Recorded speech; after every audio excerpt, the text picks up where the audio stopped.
애청자 여러분 안녕하세요. 2026년 8월 15일 하트앤서울 복음방송에서 보내드리는 주안의 하나 진행의 강순규입니다. 지난 한 주도 예수님을 본받아 믿음의 여정을 가신 여러분 되셨기를 소망합니다. 오늘은 8월 15일 광복절입니다. 1910년부터 1945년까지 일본 제국주의 침략 아래에서 나라와 주권을 빼앗기고 식민 지배를 받던 것에서 벗어나 자유와 나라를 다시 찾게 된 것을 기념하는 날이죠. 올해 벌써 광복이 된 지 81년이 되었습니다. 광복, 빛을 다시 회복했다 하는 이 말이 저는 우리 대한민국의 모습을 잘 설명해 주기도 하지만 동시에 우리 그리스도인들, 곧 하나님의 백성들에게도 참으로 알맞은 표현이라고 생각합니다. 잃어버렸던 빛, 태초에 하나님께서 빛이 있으라 하시고 사람을 지으시고 사람으로 그 빛 안에 거하도록 하셨지만 사람은 그 빛을 거부하고 스스로 어둠 속으로 들어가 버렸지요. 그렇게 어둠에 거하는 자들을 하나님은 버리지 않으시고 참빛, 곧 세상에 와서 각 사람에게 비추는 빛이신 예수 그리스도를 이 땅에 보내시고는 그분을 통하여 잃어버렸던 빛을 다시 찾게 해주셨습니다. 그래서 우리 각 성도들에게는 자신만의 광복절이 있습니다. 예수님을 알고 믿게 된 개인의 광복절, 빛을 다시 찾은 그 날이 있지요. 여러분은 그 날을 기억하십니까? 첫 찬양 함께 하신 후에 계속해서 말씀 나누겠습니다.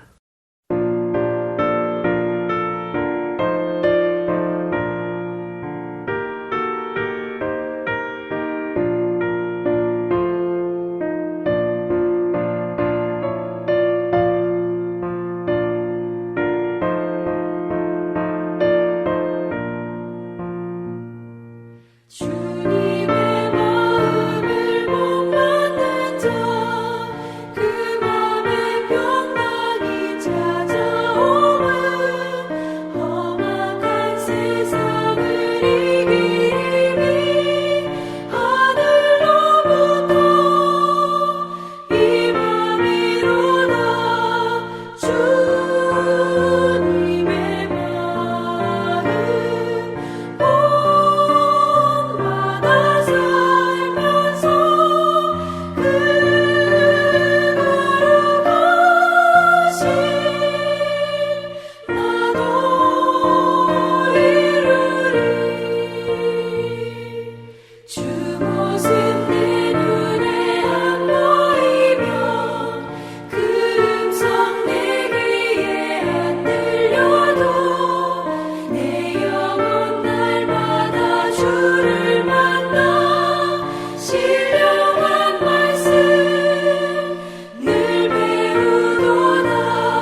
어둠 속에 있던 죄인들의 빛을 보고 그 빛 안으로 들어와 의인이 되었습니다. 이것은 전적인 하나님의 은혜입니다.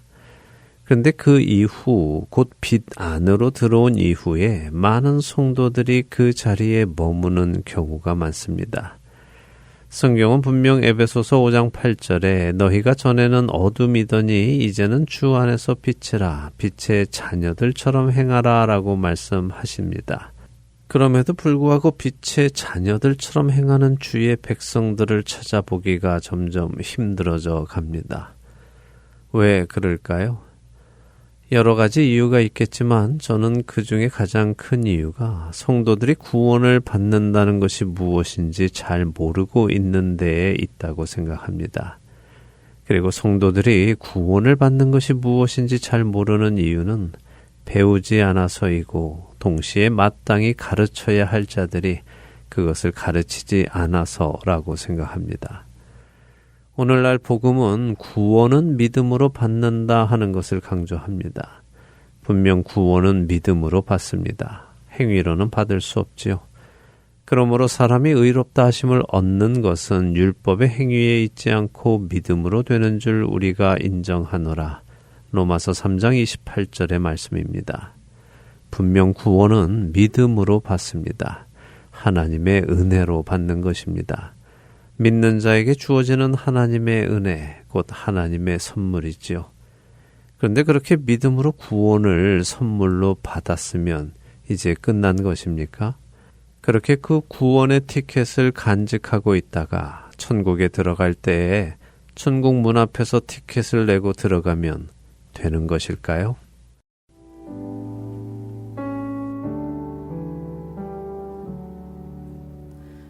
여러 해 동안 주 떠나 세상 연락을 즐기고 저 흉악한 죄에 빠져서 주 은혜를 잊었네. 오 사랑의 예수님 내 맘을 곧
일본 제국주의 아래에서 거의 36년이나 지배를 받고 살던 우리 민족이 해방을 맞고 광복을 맞았습니다.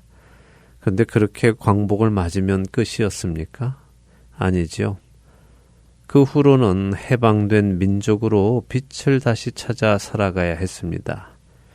그런데 해방이 되고 빛을 다시 찾았는데도 여전히 일본 제국 통치 아래에 살던 그 모습으로 살아간다면 어땠을까요?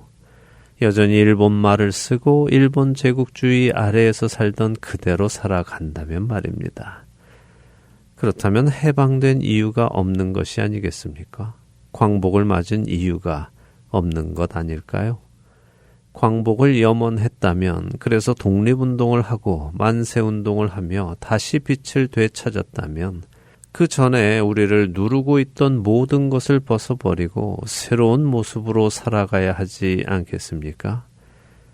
그런데 그것이 그리 쉽지는 않았습니다. 사실 우리 민족도 해방 이후에 일제의 잔재를 치우느라 오랜 시간 고생을 했죠. 과도기를 거치며 참으로 힘든 시간을 보냈습니다. 이것은 애굽에서 노예살이하던 이스라엘 백성들에게도 있었습니다. 하나님께서는 이스라엘 백성들을 애굽에서 자유하게 하시고 그들을 구원하사 약속하신 땅으로 인도하기 시작하셨습니다. 하지만 이스라엘 백성들은 몸은 애굽에서 떠나 광야로 나왔지만 그들의 마음은 여전히 애굽 안에 있었지요. 그들은 광야에서 금송아지를 만들었고 애굽에서 먹던 생선과 오이, 참외와 부추, 파와 마늘을 그리워했습니다.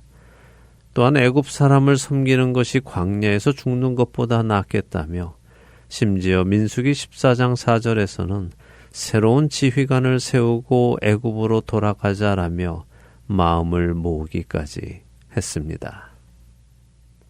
내 영혼이 주 앞에 마주 앉았습니다. 내 영혼이 주 앞에 마주 앉았습니다. 내 영혼이 주 앞에 마주 앉았습니다.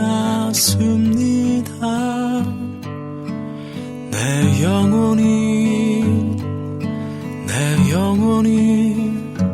주 앞에 마주 앉았습니다.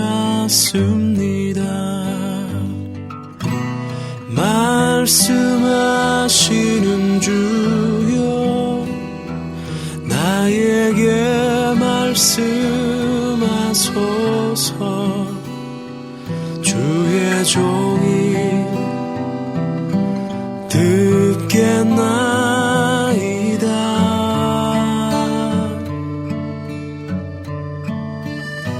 지혜와 계시의 정신을 나에게 주소서.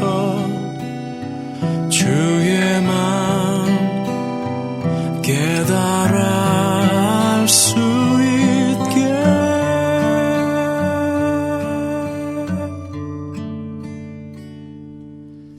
내 영혼이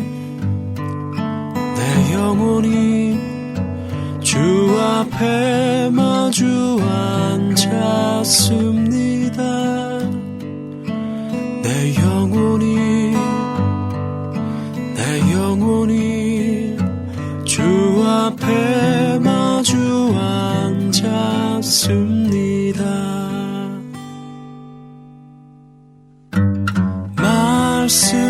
말씀하시는 주여 나에게 말씀하소서. 주의 종이 듣겠나이다.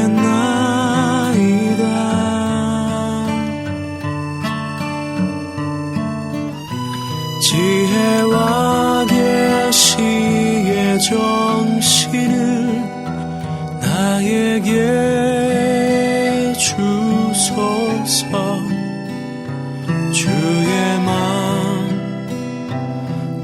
따라갈 수 있게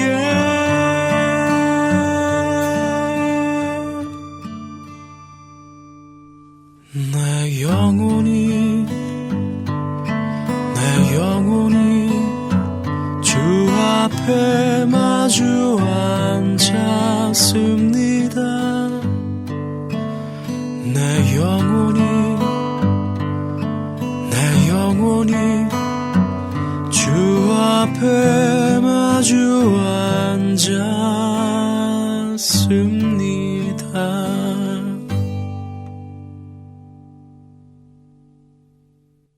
여러분과 함께 기도하는 1분 기도 시간으로 이어드립니다. 오늘은 키르기스스탄에서 사역하시는 고신남 선교사님께서 1분 기도를 인도해 주십니다. 하트앤서울 복음방송 1분 기도 시간입니다. 저는 중앙아시아 키르기스탄에서 사역하고 있는 고신남 선교사입니다. 오늘 여러분과 함께 기도하길 원하는 기도 제목은 키르기스탄에 있는 선교사들입니다. 특별히 노동학권과 비자 발급을 위해서 기도하고자 합니다. 타문화권에서 사역하는 선교사들에게 합법적인 체류를 위해서 비자를 발급받는 것은 너무나 중요한 부분입니다. 특히 이슬람권 사역자들에게는 무엇보다도 중요합니다. 지금까지 키르기스탄은 중앙아시아의 열린문 역할을 해왔습니다. 그 의미는 지금까지 선교사들이 비자 발급에 큰 어려움이 없었다라는 의미입니다. 어려움이 전혀 없었다라는 것은 아닙니다. 다만 주변 나라들에 비해서 용이했다는 것입니다. 제가 지금 20년 차입니다. 지금까지 저의 개인적인 경험으로 보면 키르기스탄 정부에서 비자 발급을 어렵게 하던 시기도 있었고 쉽게 발급을 해주던 시기도 있었습니다. 그런데 최근에 키르기스 정부가 비자 발급에 큰 어려움을 주고 있습니다.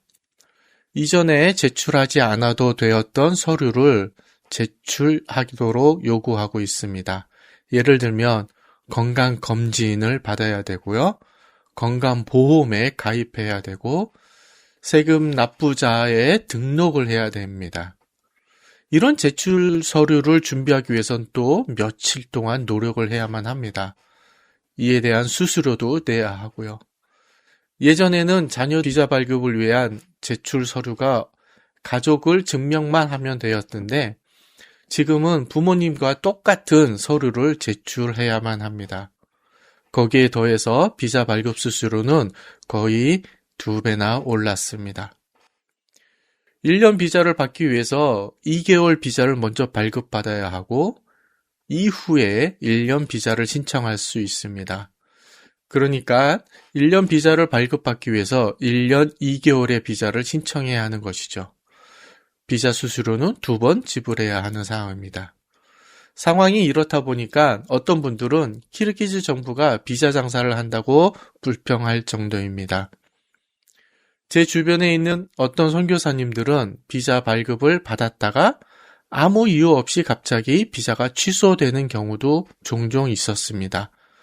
그렇게 되면 외교부에 찾아가서 이유를 물어봐야 되고 이 문제를 수습하기 위해서 다시 비자를 신청해야 하는 상황들이 계속 발생하고 있는 것입니다. 저도 개인적으로 9월 초에 비자가 발급 만료되기 때문에 7월 말부터는 비자 서류를 준비해야 하는데 벌써부터 스트레스를 받고 있습니다. 여러분에게 특별히 기도해 주실 제목은 키르기스탄 정부가 외국인들에게 비자를 순적하게 발급해 주도록 기도해 주시길 부탁드립니다. 또한 키르기스탄 정부의 시스템이 공정과 투명함으로 바뀌고 외국 친화적인 정책으로 세워지기를 기도해 주십시오. 키르기스탄의 위정자들이 하나님을 두려워하는 마음으로 국가를 경영하게 하도록 기도해 주시기 원합니다. 또한 선교사들이 순적하게 비자를 발급받을 수 있도록 기도해 주십시오. 우리 함께 기도하겠습니다.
전능하신 하나님, 이 땅을 사랑하시는 하나님, 이 땅의 영혼들을 긍휼히 여기시는 하나님, 이 땅의 주의 종들이 하나님의 복음을 들고 나아가 하나님의 사랑을 잘 전하기를 원하시는 하나님, 이 땅에서 사역하고 있는 많은 주님의 종들을 위해서 기도합니다.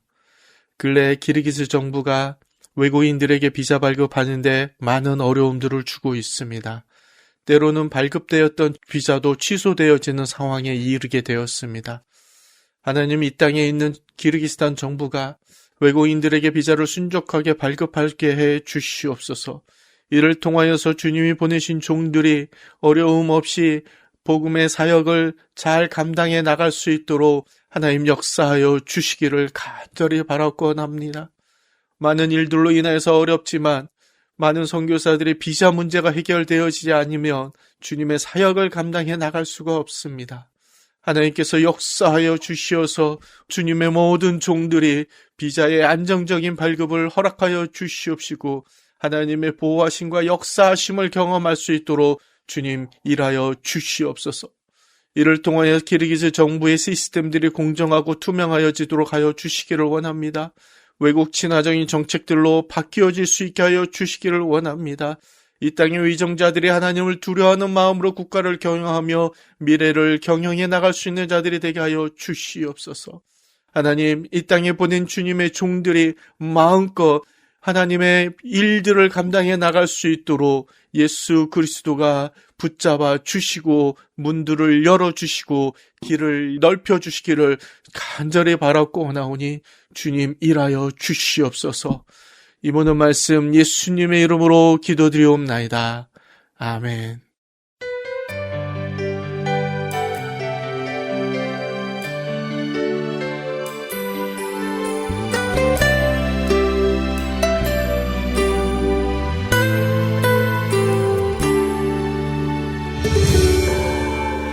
나의 가는 길 주님 인도하시네. 그는 보이지 않아도 널 위해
나는 소리요 빈들에서 외치는 소리요 주의 길을 곧게 하라고 광야에서 외치는 자의 소리.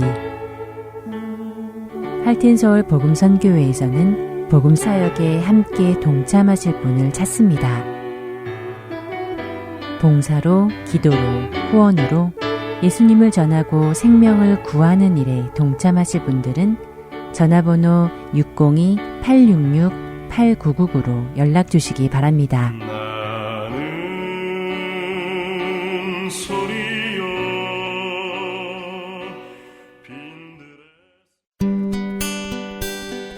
기쁜 소식 사랑으로 땅끝까지 전하는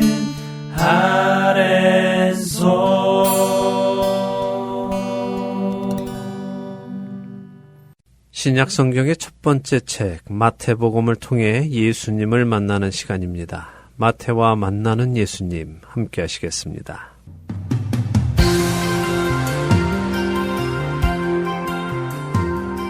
청취자 여러분 안녕하세요. 신약성경 마태복음을 공부하는 시간입니다. 마태와 만나는 예수님 진행의 김명아입니다. 네, 여러분 안녕하세요. 강순규입니다. 마태복음 11장을 보고 있는데요. 복음을 거부하는 세대를 예수님께서 책망하셨어요. 그러셨습니다. 예수님의 말씀을 들으면 그 예수님의 말씀에 자신을 맞추어 변화되어 가야 하는 것인데요.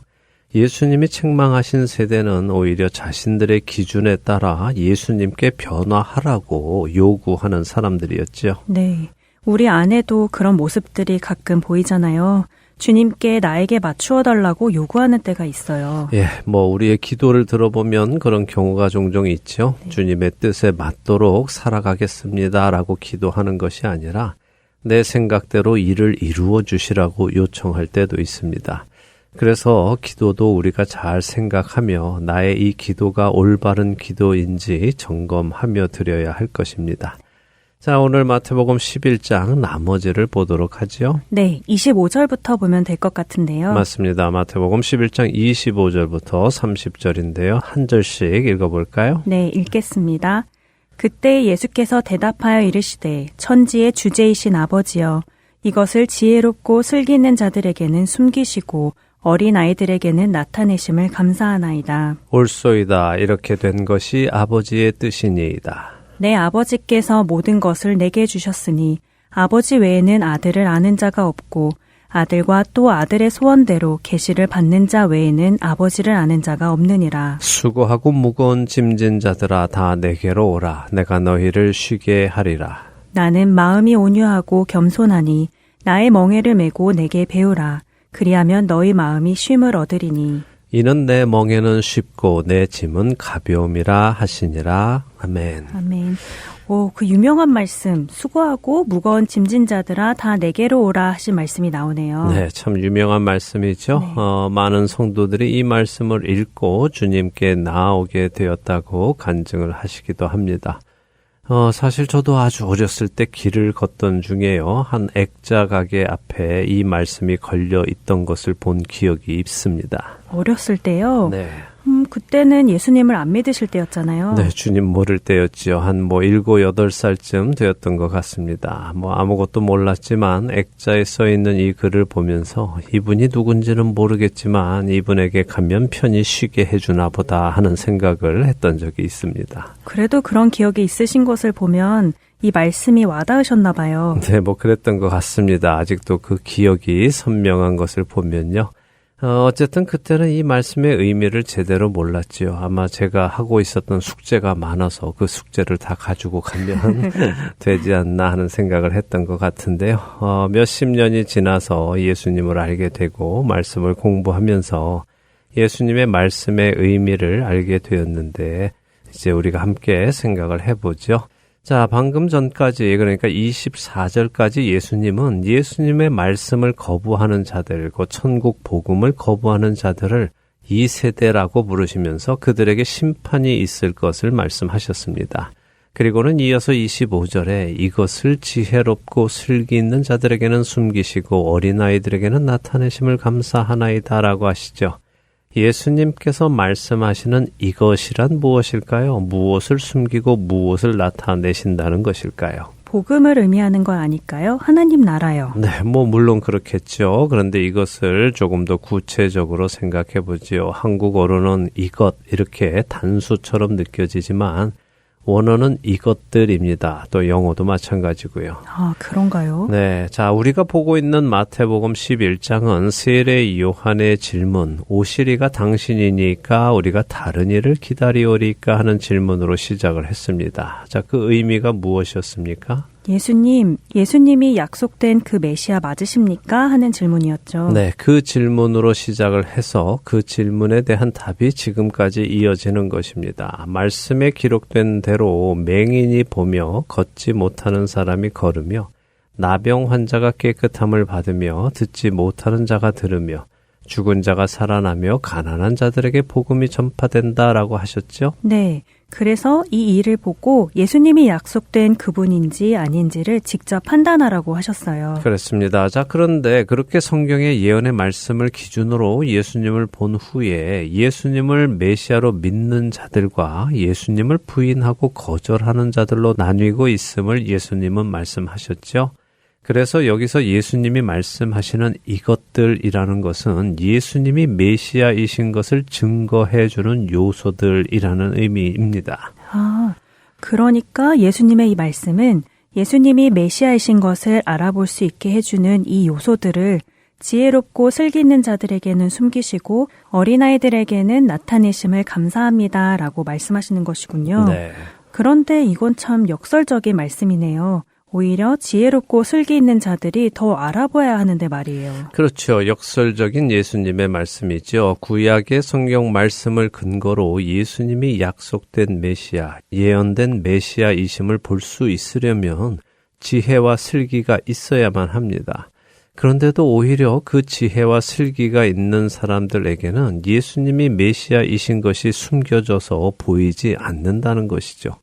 어떻게 이런 일이 일어날 수 있습니까? 자기 지혜, 그러니까 자기 지식, 자기 생각이 자신을 사로잡아 예수님을 볼 수 없게 한다는 말씀 같아요. 맞습니다. 요한복음 9장에도 이 역설적인 내용이 나오지요. 예수님께서 날 때부터 소경된 자의 눈을 띄워주시면서 예수님께서 이 땅에 오신 이유가 보지 못하는 자들은 보게 하시고 보는 자들은 맹인이 되게 하려 하십니다라고 하셨습니다. 자, 그런데 이 말씀을 오해하면 안 되죠. 잘 볼 수 있는 사람을 왜 예수님께서 맹인이 되게 하려고 하시겠습니까? 그 말씀은 아니죠. 요한복음 9장 39절을 한번 읽어주시죠. 네, 요한복음 9장 39절입니다.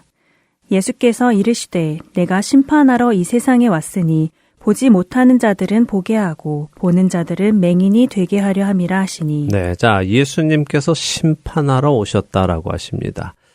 우리는 심판하면 벌을 주시는 것을 자연스럽게 생각하는데요. 네. 문맥에 따라 그 의미가 다르니까 항상 그렇게 벌 주는 것으로 생각하시면 안 됩니다. 심판하러 오셨다라는 말씀의 의미는요, 구별하러 오셨다 하는 말씀입니다. 다시 말해 예수님이 오신 것은 누가 볼 수 있는 자이고 누가 볼 수 없는 자인지 그것을 구분하러 오셨다 하는 말씀입니다. 다시 말해서 예수님이 오심으로 인하여 예수님을 알아보는 사람들과 예수님을 알아보지 못하는 사람들로 나뉘게 된다는 말씀이죠. 그럼 누가 예수님을 볼 수 있고 누가 볼 수 없느냐? 조금 전에 김명아 아나운서가 말씀하신 대로 자신의 힘, 자신의 능력, 자신의 생각, 자신의 기준, 또 자신의 의로 하나님의 나라를 볼 수 있다고 생각하고 자신에게 그런 자격이 있다고 생각하는 사람들은 사실 자신을 제대로 보지 못하는 사람이기 때문에 오히려 하나님 나라를 볼 수 없다는 것입니다. 왜냐하면 육적인 시선과 영적인 시선은 전혀 다른 가치관을 가지고 있기 때문이죠. 그래서 자기의에 빠져있는 교만한 사람은 예수님을 알아볼 수 없는 것이군요. 네. 그렇다면 어린아이들은 누구를 상징할까요? 순진하다는 의미는 아닐 것 같은데 어른의 도움 없이는 스스로 살 수 없는 상태를 상징하는 것 같아요. 네, 맞습니다. 바로 그것입니다. 여기 어린아이라는 헬라어는 네피오스라는 단어로요, 갓난아기를 의미합니다. 그렇기 때문에 스스로 살아갈 수 없는 존재이지요. 스스로 할 수 없기 때문에 부모님의 도움이 필요한 어린 아이와 같은 영적 상태로 있는 자들, 하나님 저 스스로는 의롭게 될 수 없습니다. 저는 죄 아래에 있습니다. 저를 도와주세요 하는 자들은 그들을 도우러 오신 예수님을 볼 수 있는 것이라는 말씀입니다. 아, 이 어린아이가 갓난아기라는 뜻이라고요. 네. 그렇군요. 결국 내가 도움이 필요하다는 것을 아는 사람은 예수님을 볼 것이고 내가 도움이 필요 없다고 생각하는 사람은 예수님을 볼 수 없다는 역설적인 이야기네요. 맞습니다. 이것은 오늘을 살아가는 우리에게도 동일하게 적용됩니다. 우리가 왜 어려운 일을 겪을 때 믿음이 자라납니까? 아, 그렇네요. 어려운 일은 스스로 감당할 수 없으니까 주님께 도움을 구하고 그 과정에서 주님의 도우심을 경험하며 믿음이 자라가게 되죠. 네. 반대로 어려운 일이 없을 때는 우리가 하나님을 덜 찾게 되고 그러다 보면 스스로 다 할 수 있다는 교만한 자리에 가게 되기도 하죠. 네, 그렇습니다. 안타깝게도 우리는 그렇습니다. 어려울 때는 주님을 찾지만 일이 안정되고 편안함이 계속되면 하나님이 필요 없는 듯이 느껴집니다. 이것이 바로 사사기의 사이클이었죠. 맞아요. 사사기 속에 나오는 이스라엘 백성들이 힘들면 하나님을 찾고 하나님이 구원해 주시면 또 다른 신을 섬기고 그러면 또 힘들어지고 이런 일이 계속 반복되었어요. 네, 똑똑한 사람은 같은 실수를 반복하지 않고 빨리 배웁니다. 우둔한 사람은 같은 실수를 계속하기도 하지요. 참된 지혜가 있는 우리가 되기를 바랍니다. 아멘. 같은 실수를 반복하지 않는 우리가 되기를 바랍니다. 네. 그런데 27절 말씀은 어떤 말씀이죠? 27절의 말씀은 이런 의미입니다. 인간이 하나님을 제대로 알 수 있는 방법은 하나님께서 스스로 보여주시는 방법 외에는 없습니다. 그래서 사람이 하나님을 알 수 있는 방법은 하나님으로부터 보냄을 받으신 예수님을 통해서만 가능한 것이죠. 그래서 하나님께서 택하신 자들, 곧 하나님을 알게 하시기 원하는 그 사람들 모두를 하나님께서 예수님께 주셨다는 말씀이고요. 바로 그런 자들이 예수님을 알아본다는 말씀입니다. 그리고 바로 이 일을 이루시기 위해서 예수님은 하나님이 주신 그 모든 사람들을 초청하고 계시는 것이고요. 그것이 바로 수고하고 무거운 짐진 자들이군요. 네, 그렇죠. 예수님 당시 유대 종교 지도자들은 하나님의 초청에 들어가기 위해서 율법 말고도 장로들의 유전을 만들어서 지켰죠. 그랬죠. 스스로 수많은 전통과 규칙들을 만들어서는 백성들에게도 지키게 했어요. 그렇습니다. 그들은 백성들에게 바로 그 장로들의 유전이라는 짐을 매도록 하고는 이것을 지킴으로 하나님 나라에 들어가라 라고 요구했습니다. 곧 자기 자신의 의, 자신의 행위로 하나님 나라에 들어가려고 하는 것이었죠. 바로 이것이 지혜롭고 슬기로운 자들의 무거운 짐인 것입니다. 그 짐을 메고서는 예수님을 볼 수 없습니다. 예수님께서는 바로 그 무거운 짐을 내려놓으라고 하십니다. 왜 그렇습니까? 스스로의 행위와 의로 하나님 나라에 들어가려는 것은 죄된 육신을 입고 사는 우리는 결코 이룰 수 없는 일이기 때문에 그렇습니다. 하나님은 온전하신 분인데 온전하신 선이시고 또 온전한 빛이신데 어떻게 그분의 영광 속에 죄 속에서 태어나서 죄 속에서 살던 우리가 우리의 의로 들어갈 수 있겠습니까? 그렇죠. 이미 산상수훈에서 예수님은 생각하는 것만으로도 죄를 짓는 것이라고 하셨는데 행위로 의롭게 하려는 사람은 이미 죄된 생각이 자신의 마음속에 올라온 것을 어쩔 수는 없잖아요. 그렇죠. 겉으로 보이는 행위는 깨끗하게 한다 하더라도 마음속까지는 깨끗해 할 수는 없죠. 맞습니다. 모든 사람이 죄를 범하였기에 하나님의 영광에 이르지 못한다고 로마서 3장 23절 말씀하시잖아요. 네.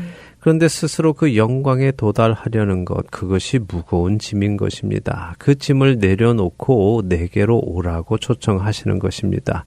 왜냐하면 그 일은 가능하지 않기 때문이라는 것이죠. 그러니 너희는 하나님의 영광에 도달하려는 그 일은 나에게 맡기고 너희는 그 일을 쉬어라 라고 예수님이 말씀하시는 것입니다. 이 말씀의 의미를 깨닫는 사람은 이 말씀이 정말 감동으로 다가올 것 같아요. 내가 정말 의롭게 살고 싶어서 말씀에 순종하며 살아가 보려고 열심히 노력해보지만 사실은 말씀에 순종하려 하면 할수록 우리는 내가 말씀에 순종할 수 없는 사람이라는 것만 더 깊이 깨닫게 되잖아요. 네, 정말 중요한 말씀하셨습니다. 그렇습니다. 말씀에 순종해 보려고 노력해 본 사람만이 자신이 말씀에 순종할 수 없는 사람이라는 것을 깨닫게 되죠. 그리고는 좌절하게 됩니다. 나는 안 돼 라고 고백하게 되죠. 마치 사도 바울처럼 오호라 나는 곤고한 사람이로다 라는 고백이 절로 나오게 됩니다. 그러니까요. 그렇게 자신의 비참함, 공고함을 아는 사람, 그렇게 좌절해 있는 사람에게 예수님께서 괜찮아, 힘들지? 내게로 와라. 내가 할 수 없으니까 내가 온 거야. 내가 할게, 너는 이제 쉬어 라고 말씀하시는 것이잖아요. 네. 그 의미를 깨닫는 사람에게는 정말 감사한 감동의 말씀일 거라 생각합니다. 네, 김명아 아나운서가 그 감동을 느끼신 것 같네요. 네, 맞아요. 네, 그렇습니다. 저는 우리 성도들이 한 번이라도 제대로 말씀에 순종하며 살려고 몸부림쳐 본 사람이라면 이 말씀의 은혜가 깊이 다가올 것이라고 믿습니다. 우리는 우리의 의지로 거룩해질 수 없습니다. 그래서 예수님이 오셨습니다. 그래서 우리는 그분 안으로 들어가야 하죠. 그런데 예수님께 모든 것을 다 맡기고 우리는 그냥 가만히 놀라는 말씀은 아닙니다. 많은 성도들이 그 다음 구절을 간과하시는데요. 무거운 짐을 다 내려놓고 어떻게 하라고 하십니까? 예수님의 멍에를 메고 예수님께 배우라고 하시네요. 네. 그렇네요. 아무것도 안 하는 것은 아니네요. 아니죠. 예, 나의 멍에를 메라 하는 이 표현은요, 유대인들의 표현으로 나에게 배우라 하는 초청의 표현입니다. 유대인들은 신참소, 그러니까 젊은 소에게 일을 가르칠 때 노련한 소와 함께 멍에를 메게 한다고 합니다. 그리고 노련한 소가 일을 해 나가면 신참 소는 별로 힘들이지 않고 노련한 소를 따라가기만 하면 된다고 하더군요. 그러나 그렇게 노련한 소와 함께 다니다 보면 자연히 일을 하는 법을 습득하게 되고요. 그 후에 그 신참 소도 노련한 소가 되어서 또 다른 신참 소를 가르치게 됩니다. 자, 예수님은 하나님의 백성들에게 내게 오라 하시며 초청하시죠. 그리고는 나에게 배우라라고 하십니다. 그렇게 하면 너희 마음이 쉼을 얻을 것이다 라고 하시는데요. 28절과 29절 예수님은 두 번에 걸쳐서 쉬는 것을 강조하십니다. 이 쉬는 것이 그냥 아무것도 안 하고 노는 것이 아니라고 말씀드렸습니다. 네. 쉬는 것은 안식을 의미합니다. 안식은 아무것도 하지 않고 노는 것이 아닙니다. 자, 하나님께서 창조를 며칠 동안 하셨습니까? 6일 동안 하셨죠. 그리고 7일째에 안식하셨고요. 그러셨죠. 자, 그러면 사람은 며칠째에 창조되었습니까? 6일째에 창조되었어요. 네, 그래서 사람은 창조되자마자 안식일을 맞습니다. 그래서 사람에게 안식이란 그냥 노는 것이 아니라요. 완전하신 하나님께서 준비하신 그 모든 것 안에서 하나님의 사랑을 누리고 하나님과 교제하며 하나님을 사랑하는 것입니다. 그것이 안식입니다. 예수님은 하나님께서 태초에 사람에게 주시고자 했던 그 안식으로 사람들을 다시 초청하시는 것입니다. 아담과 하와가 범죄함으로 인해서 깨어진 그 안식, 하나님 안에서 안식을 누리지 못하고 하나님 밖으로 나오게 된 그 상태를 다시 원상복귀시키기 위해서 오신 것입니다. 그런데 예수님은 나에게 배우는데 그 배우는 이유를 말씀하시죠? 네. 나는 마음이 온유하고 겸손하니 나에게 배우라라고 하셔요. 네, 이 말씀은 앞에 있던 표현, 곧 지혜롭고 슬기로운 것과 대조되죠. 지혜롭고 슬기로운 자들은 스스로의 힘으로 하나님께 가려고 하지만 그것은 가능하지 않다고 계속 말씀드립니다. 그럼에도 불구하고 그들은 스스로 만들어낸 전통과 규칙을 지키면서 거기에서 자유하지 못하기 때문에 쉼을 얻지 못했지요. 그러나 온유하고 겸손하다는 표현은 어떤 의미입니까? 우리가 온유함에 대해서 산상수훈에서 배웠죠? 네. 자신의 생각과 힘으로 사는 사람이 아니라 주인의 뜻에 순종하며 사는 사람을 의미했어요. 네, 그러니까 온유하고 겸손한 것은 하나님께 순종하는 자세이고 하나님께서 허락하시는 환경에 자기 자신을 맡긴다는 표현입니다. 자, 예수님은 하나님이십니다. 그분이 사실 가장 지혜로운 분이시고 가장 슬기로운 분이시죠. 그런데 그럼에도 불구하고 그분은 하나님과 동등됨을 취할 것으로 여기지 아니하시고 그 모든 것을 내려놓고 하나님 아버지의 뜻에 철저히 순종하셨습니다. 성경의 많은 곳에서 예수님은 스스로 어떤 일도 하지 않는다라는 것을 밝히셨습니다. 요한복음 5장 19절에서 예수님은 아들이 아버지께서 하시는 일을 보지 않고는 아무것도 스스로 할 수 없나니 아버지께서 행하시는 그것을 아들도 그와 같이 행하느니라 라고 하셨고요. 30절에서는 내가 아무것도 스스로 할 수 없노라 듣는 대로 심판하노니 나는 나의 뜻대로 하려 하지 않고 나를 보내신 이의 뜻대로 하려 함으로 내 심판은 의로우니라 라고 하셨습니다. 자, 요한복음 8장 28절과 29절도 한번 읽어주시죠. 네, 요한복음 8장 28절과 29절입니다. 이에 예수께서 이르시되 너희가 인자를 든 후에 내가 그인 줄을 알고 또 내가 스스로 아무것도 하지 아니하고 오직 아버지께서 가르치신 대로 이런 것을 말하는 줄도 알리라. 나를 보내신 이가 나와 함께 하시도다. 나는 항상 그가 기뻐하시는 일을 행함으로 나를 혼자 두지 아니하셨느니라. 네. 정말 그렇네요. 예수님은 하나님이신데도 철저히 하나님 아버지께 순종하셨네요. 네, 불순종하는 우리들을 순종하는 자로 만드시기 위해서 예수님께서 먼저 자신의 뜻과 생각을 내려놓으시고 순종하셨습니다. 예수님은 하나님의 백성들을 초청하시면서 이것을 배우라고 하시죠. 그런데 우리가 조금 전에도 나누었지만 우리는 하나님의 말씀에 순종할 수 없다고 했잖아요. 네. 그런 우리가 어떻게 순종하는 법을 배울 수 있을까요? 네, 그 답은 바로 사랑입니다. 자, 예수님은 하나님을 사랑하시죠. 하나님도 예수님을 사랑하십니다. 사랑하시기 때문에 순종하시죠. 예수님은 바로 이것을 우리에게 가르쳐 주고 싶으신 것입니다. 사실 우리가 하나님의 말씀에 순종하지 않는 이유는요, 하나님의 말씀보다 내 자신을 더 사랑하기 때문입니다. 근데 그것은 참된 사랑이 아니라 그냥 욕심이고 또 탐심일 뿐입니다.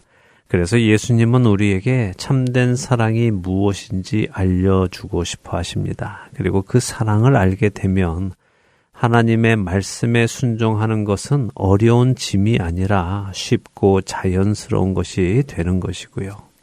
결국 사랑의 관계이군요. 맞아요. 제가 저 자신보다 하나님을 더 사랑한다면 하나님의 말씀에 당연히 순종할 것이라는 생각이 듭니다. 예수님께 나아가 그 사랑을 배우는 저와 우리 모두가 되기를 바랍니다. 아멘. 주님께 나아가서 주님께 배워서 참된 안식을 누리는 우리 모두가 되기를 바랍니다. 마태와 만나는 예수님, 오늘 이렇게 해서 마태복음 11장을 마쳤습니다. 다음 주부터는 12장으로 들어가겠죠? 네, 또 기대가 됩니다. 한 주간도 주님 안에서 안식을 누리시기 바랍니다. 저희는 다음 주에 다시 찾아뵙겠습니다. 안녕히 계세요. 안녕히 계십시오.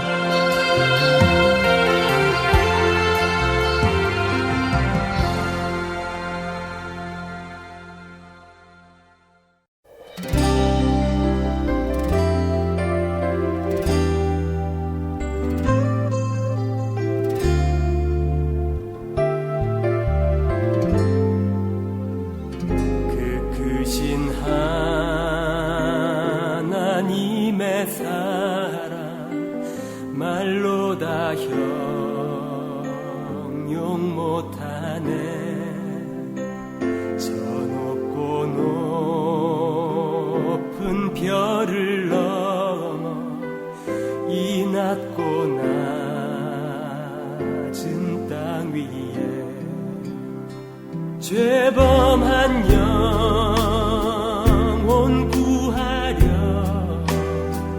그 아들 보내사 화목제로 삼으시고 죄 용서하셨네.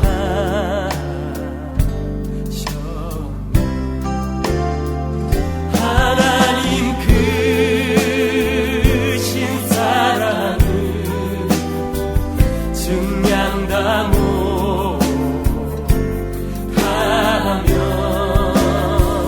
영원히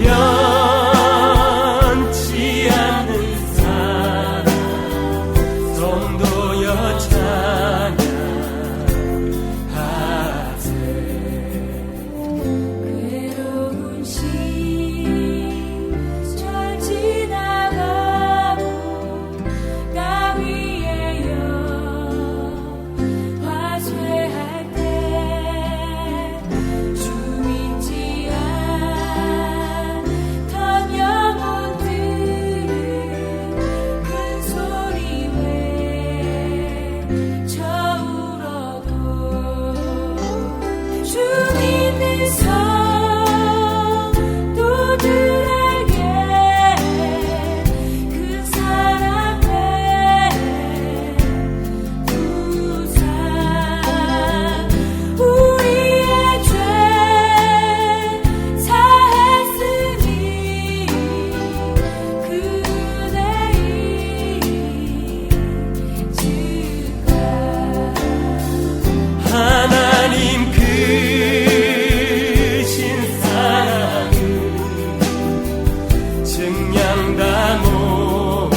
애굽을 나오는 것은 쉽습니다. 그것은 하나님이 하시기 때문입니다. 애굽에 10가지 재앙을 내리시면서도 이스라엘 백성들을 보호하시고 홍해를 가르고 그들을 건너게 하셨고 그들을 쫓던 애굽의 군대를 홍해 안에서 심판하신 것은 모두 하나님이 하신 일입니다. 이스라엘 백성들은 한 일이 하나도 없습니다. 그저 하나님의 인도하심을 믿음을 가지고 따라가기만 하면 되었습니다. 그러나 그들의 마음속에 있던 애굽은 하나님이 꺼내주지는 못하십니다. 이것은 하나님께 능력이 없으셔서가 아닙니다. 이스라엘 백성 자신이 자신의 마음속에서 애굽을 버리기로 결단해야만 하는 일이기 때문입니다. 애굽에서 배웠던 가치관들, 생활 습관들, 그리고 그곳에서 보았던 우상들, 이 모든 것들을 버리고 이제 하나님 안에서 하나님의 말씀을 새로 배워 모든 것을 새롭게 세우겠다는 마음의 결단이 있지 않고는 하나님께서 그 마음을 새롭게 해 주실 수 없기 때문입니다. 출애굽한 이스라엘 백성 1세대들은 비록 몸은 애굽에서 나왔지만 자신들의 마음은 애굽에서 나오지 못했습니다. 그래서 그렇게 그들은 광야에서 40년간을 헤매다 모두 죽게 됩니다. 저는 오늘날 이 광야에서 헤매던 이스라엘 백성들과 큰 차이가 없는 성도들을 봅니다. 하나님을 믿고 광야로 나오기는 했지만 자신들의 마음속에서 애굽을 지워버리지 못한 그들처럼 예수님을 믿고 죄와 사망의 권세로부터 나오기는 했지만 자신들의 마음속에 옛사람을 지워버리지 못하고 여전히 옛 모습으로 살아가고 있는 그들을 봅니다. 사랑하는 할텐 서울 복음방송 애청자 여러분, 여러분은 어떠십니까? 여러분은 여러분의 광복을 맞으셨습니까? 그러면 이제 옛사람을 벗어버리고 새로운 나라, 곧 하나님 나라의 것들로 입고 계십니까? 여러분의 마음속에서 유혹의 욕심을 따라 썩어져가는 구습을 따르는 옛사람을 끌어내 버리셨는지요? 이것은 하나님께서 강제적으로 해주시는 것이 아니라 내가 그렇게 하기로 결단할 때에 하나님께서 도우십니다. 하나님은 우리를 강제적으로 구원하지 않으십니다. 구원받기 싫다는 사람을 억지로 구원하지 않으십니다. 하나님을 간절히 찾는 사람, 하나님을 향해 목마르고 굶주린 사람들에게 하나님은 은혜를 베푸십니다. 그렇기에 믿음으로 시작한 이 구원의 여정을 옛사람을 버리지 못해 실패로 끝나는 삶을 살지 않으시기를 바랍니다. 저는 지금 신학적으로 한 번 받은 구원을 잃어버릴 수 있느냐 아니냐를 논하는 것이 아닙니다. 그것은 중요한 것이 아닙니다.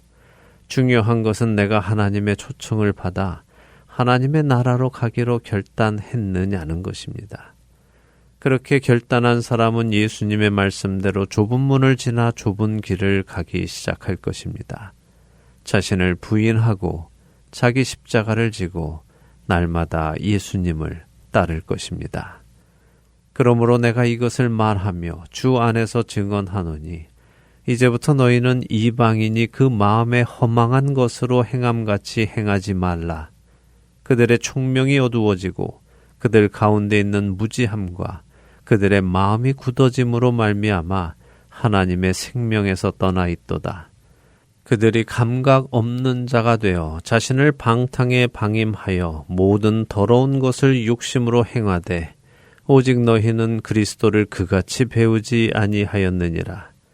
진리가 예수 안에 있는 것 같이 너희가 참으로 그에게서 듣고 또한 그 안에서 가르침을 받았을진데 너희는 유혹의 욕심을 따라 썩어져가는 구습을 따르는 옛사람을 벗어버리고 오직 너희의 심령이 새롭게 되어 하나님을 따라 의와 진리의 거룩함으로 지으심을 받은 새 사람을 입으라. 에베소서 4장 17절에서 24절의 말씀입니다. 구원의 초청을 받아 나왔기에 이제는 옛사람을 벗어버리고 새 사람을 입고 구원의 길을 가기로 결단하는 저와 애청자 여러분이 되시기를 소망하며 오늘 주안의 하나 여기에서 마치도록 하겠습니다. 함께 해주신 여러분들께 감사드리고요. 저는 다음 주 이 시간 다시 찾아뵙겠습니다. 지금까지 구성과 진행의 강순규였습니다. 애청자 여러분 안녕히 계십시오.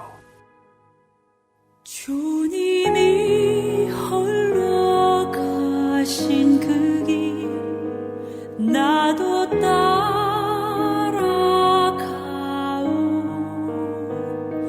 모든 물과 피를 흘리신 그 길을 나도 가오. 험한 산